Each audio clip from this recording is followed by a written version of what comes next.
Mengenal asma atau lelah. Untuk video ini kita perlu tahu bahawa asma ini bukan sahaja satu masalah pernafasan, tetapi ia juga merupakan satu masalah pada sistem imun. Apakah itu asma? Asma ialah satu keadaan di mana saluran pernafasan di dalam paru-paru menjadi amat sensitif dan mudah meradang. Meradang ni bengkaklah. Apabila seseorang yang mengidap asma terdedah kepada bahan pencetus, terdapat banyak jenis bahan pencetus, kadang-kadang ada bunga, ada bau, kesejukan dan macam-macam.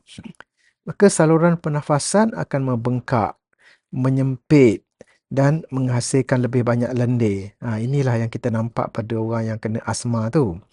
Antara pencetus asma yang biasa ialah habuk, asap, udara yang sejuk, debu bunga ataupun polen atau dipanggil debunga, serta jangkitan saluran pernafasan.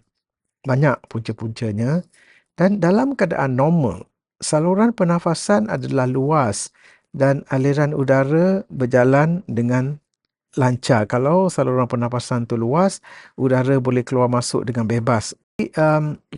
Ketika serangan asma, saluran pernafasan ni menjadi bengkak dan sempit. Dia bengkak belah dalam. Bila bengkak belah dalam, saluran tu jadi semakin sempit lah. Menyebabkan udara ni jadi susah nak keluar masuk. Jadi, akibatnya pesakit akan mengalami sukar bernafas. Tak boleh bernafas dan nafasnya pun berbunyi. Dipanggil wheezing. Dadanya terasa ketat dan batuk, terutamanya pada waktu malam atau pada awal pagi.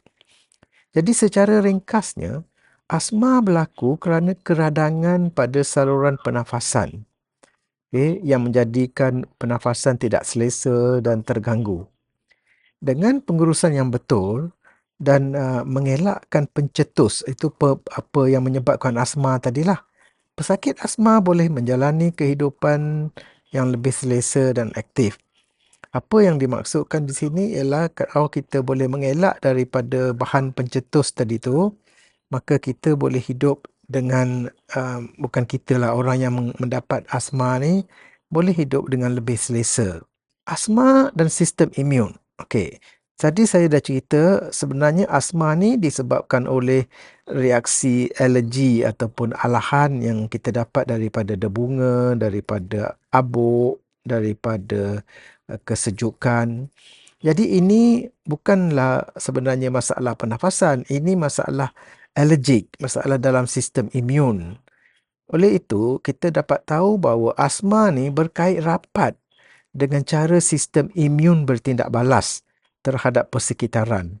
Sistem imun kita akan kesan ada habuk ke, ada debunga ke yang dalam keadaan sekitaran ni kat hidung kita. Jadi bagi individu yang mengidap asma, sistem imun menjadi terlalu sensitif terhadap bahan-bahan tertentu yang sebenarnya tidak berbahaya. Contohnya berbunga, ada debunga. Debunga ni tak bahaya, tapi sistem imun kita sensitif sangat terhadap debunga, jadi dia akan mencetuskan satu proses yang memberikan badan kita ni bersedia ataupun mengubah sesuatu. Itulah yang jadi asma tu. Kadang-kadang debu, asap rokok pun ada. Kadang-kadang bulu haiwan, bulu kucing ke, ada setengah orang tak boleh tersentuh ataupun terhidu bulu kucing, dia akan dapat asma. Jadi ini semua sistem alergi, sistem imun. Sistem inilah mencetuskan asma yang berlaku pada sistem pernafasan. Jadi akibat daripada ini, selalunya perawatan untuk asma sepatutnya ada dua. Satu, mencegah sistem imun itu daripada reaksi yang terlalu cepat dan ataupun terlalu sensitif. Dan yang kedua ialah menghalang ataupun menangani radang yang berlaku di dalam paru-paru. Jadi ada dua pendekatan untuk mencegah asma. Satu, mengelak daripada bahan-bahan yang mencetus asma. Kedua, kita elak daripada keradangan di dalam paru-paru.